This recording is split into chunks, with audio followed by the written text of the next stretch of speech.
Anda telah melihat video yang tepat jika Anda mempertimbangkan untuk memulai bisnis impor. Jika Anda skip, berarti Anda kehilangan kesempatan untuk membangun bisnis impor. Dan jika Anda tidak subscribe, Anda kehilangan kesempatan untuk mendapatkan informasi dari aku. Oke, video ini akan membahas salah satu kunci sukses Anda untuk memulai sebuah bisnis impor. Topik kita kali ini akan memberikan pondasi yang kuat untuk kesuksesan bisnis impor Anda. Topiknya adalah segmentasi, targeting, dan positioning. Dalam tahap awal bisnis impor Anda, segmentasi, targeting, dan positioning akan sangat penting. Karena ini akan berdampak pada produk apa yang akan Anda impor nantinya. Penjelasan dan contoh-contoh yang akan aku sampaikan pasti akan membuat kamu semakin percaya diri untuk maju. Mantap memulai bisnis impornya. Oke, pertama-tama kita akan bahas segmentasi. Bagaimana kita dapat memecah-mecah pasar yang luas menjadi kelompok yang lebih kecil berdasarkan karakteristik tertentu. Oh iya, pastikan kamu subscribe channel ini, aktifkan lonceng notifikasi supaya video-video penting dari aku nggak terlewat nih buat kamu tentang bisnis impor pastinya. Lanjut. Tanpa banyak basa-basi, mari kita mulai menggali lebih dalam lagi konsep segmentasi dan bagaimana hal ini akan membantu kamu memulai bisnis dengan cara yang lebih cerdas dan terarah. Segmentasi mengacu pada proses membagi pasar yang lebih besar menjadi kelompok yang lebih kecil dan lebih terfokus berdasarkan karakteristik, preferensi, dan kebutuhan yang serupa. Targeting merupakan sebuah proses menempatkan produk atau layanan pada segmen yang sudah ditentukan sebelumnya. Untuk memudahkan pemahaman tentang segmentasi dan targeting ini, kita bawa dalam sebuah contoh. Ini adalah sebuah pasar yang besar.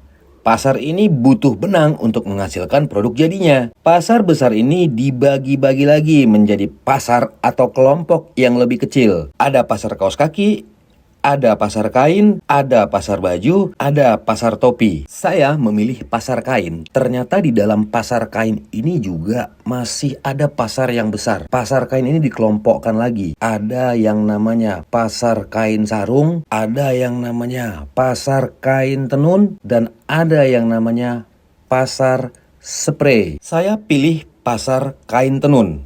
Ternyata di dalam pasar kain tenun ini juga masih terdapat pasar yang luas. Saya bagi-bagi lagi pasar kain tenun. Ada pasar tenun kain Batak, ada pasar tenun kain Jawa, ada pasar tenun kain Dayak.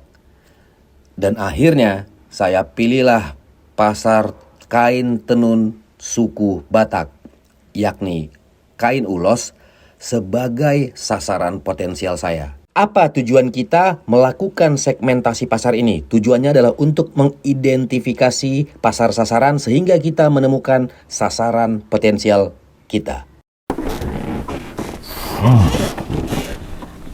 Apa tujuan kita melakukan segmentasi pasar ini?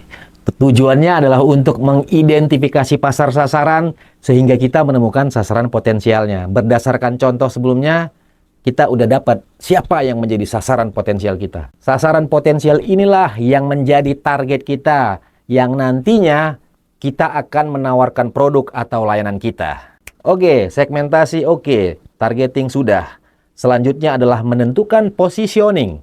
Positioning adalah sebuah proses menempatkan produk atau layanan di pikiran konsumen, di benak konsumen. Akan seperti apa citra kita di benak konsumen. Positioning bisa kita lakukan dengan memahami kebutuhan dan permasalahan yang sedang dialami konsumen. Membuat sebuah buyer persona bisa menjadi langkah awal untuk memahami kebutuhan dan permasalahan yang dihadapi oleh konsumen. Apa itu buyer persona? Buyer persona itu adalah representasi semi-fiktif dari konsumen ideal yang didasarkan pada data pasar dan penelitian. Untuk materi buyer persona lain waktu kita bahas. Langkah berikutnya adalah mengidentifikasi produk atau layanan kita. Apa yang membuat produk atau layanan kita ini unik, berbeda dari pesaing?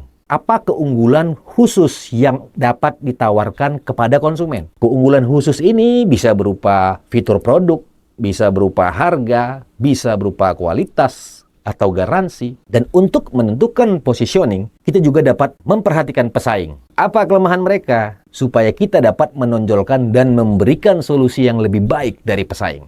Kita harus buat citra yang konsisten agar positioning kita semakin jelas di benak konsumen. Kita bawa dalam contoh, berdasarkan segmentasi dan targeting produk saya sebelumnya, yaitu benang, saya membuat sebuah buyer persona. Kebutuhan untuk membuat kain tenun ulos adalah benang jenis polyester ukuran 40/2, berwarna merah dan hitam. Permasalahan yang dihadapi para penenun kain ulos adalah ketersediaan benangnya sulit, kalaupun benangnya ada, harganya mahal. Keinginan para penenun kain ulos ini adalah supaya stok benang itu selalu ada di sekitaran mereka, supaya mereka selalu bisa berproduksi. Nah, dari sini saya bisa buat sebuah positioning statement. Positioning statement saya apa? Untuk para penenun kain ulos, benang saya adalah pilihan utama yang selalu bisa diandalkan karena hanya benang saya yang selalu tersedia untuk para penenun. Clear? Clear. Anda boleh ulangin video ini kalau belum jelas. Itulah kawan-kawan gambaran lengkap tentang konsep segmentasi, targeting, dan positioning. Aku berharap kamu mendapatkan pemahaman yang lebih baik lagi tentang bagaimana strategi ini dapat membantu kamu untuk memulai membangun sebuah bisnis impor. Dengan memahami siapa pelanggan Anda, bagaimana cara memilih target yang tepat, dan bagaimana cara memposisikan produk Anda yang unik, Anda akan memiliki dasar yang kuat untuk meraih perhatian dan kepercayaan konsumen. Ingatlah, kombinasi ketiga konsep ini akan membantu Anda menyampaikan pesan yang lebih terarah, menarik, efektif kepada calon pelanggan Anda. Jangan lupa kasih like pada video ini. Jangan lupa share video ini jika bermanfaat buat kamu. Thank you.